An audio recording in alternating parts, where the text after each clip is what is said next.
The neck width is also graded according to bust size, with the addition of 1/8 of an inch. Refer to the PDF for variations. Measure up from this point 1/2 inch for all sizes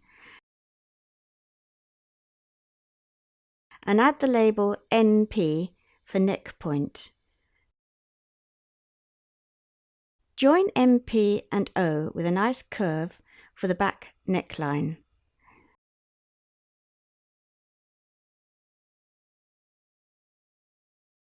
Now along the back line, measure half the back width using your own measurements.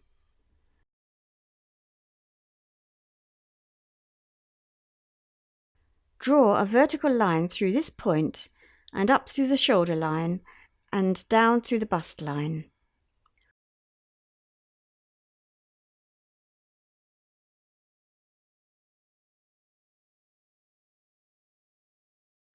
On the back line, measure out 2 inches for all sizes and label it UP for underarm point.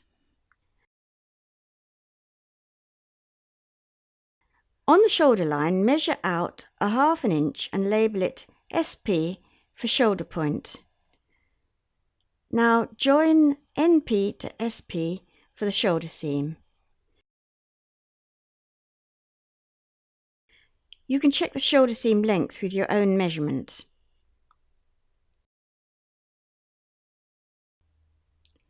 At the angle on the bust line, draw a 45-degree guideline.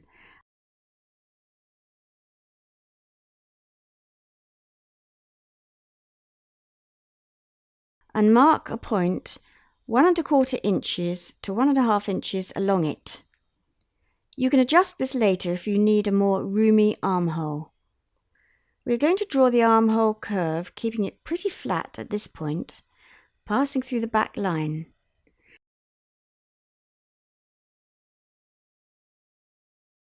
So join SP to UP.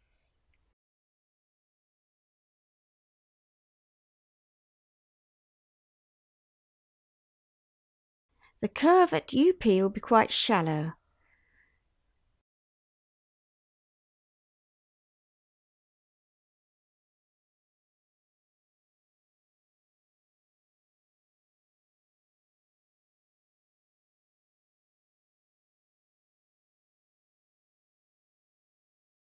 Moving down for the hips, measure down from the waistline 8 to 9 inches, depending on where your widest hip measurement is.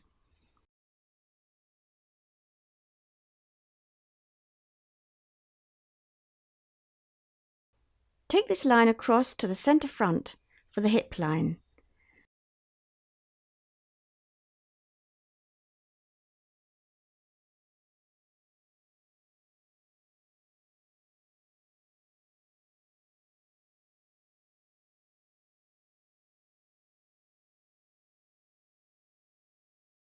So to recap, this is what we have done so far.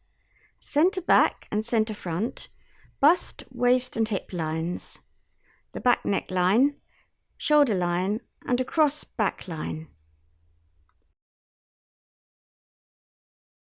We have found the neck point, shoulder point and drawn in the back shoulder seam.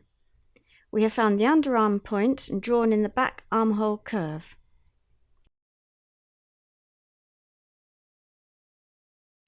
So continue, measure out 1/4 hip measurement for the hip point.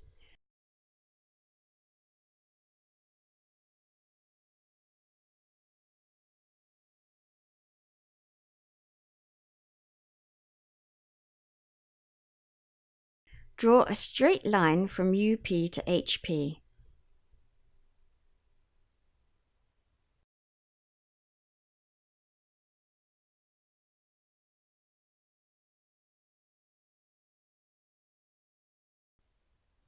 Then to shape the side seam, at the waist measure in 3/4 of an inch from where this line crosses the waist. Then measure down 1/4 of an inch. This is the true waistline.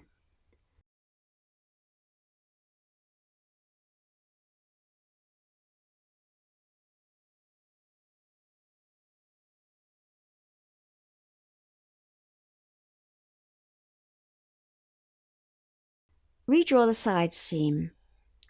Shape the side seam passing through this point and flatten out at HP and UP.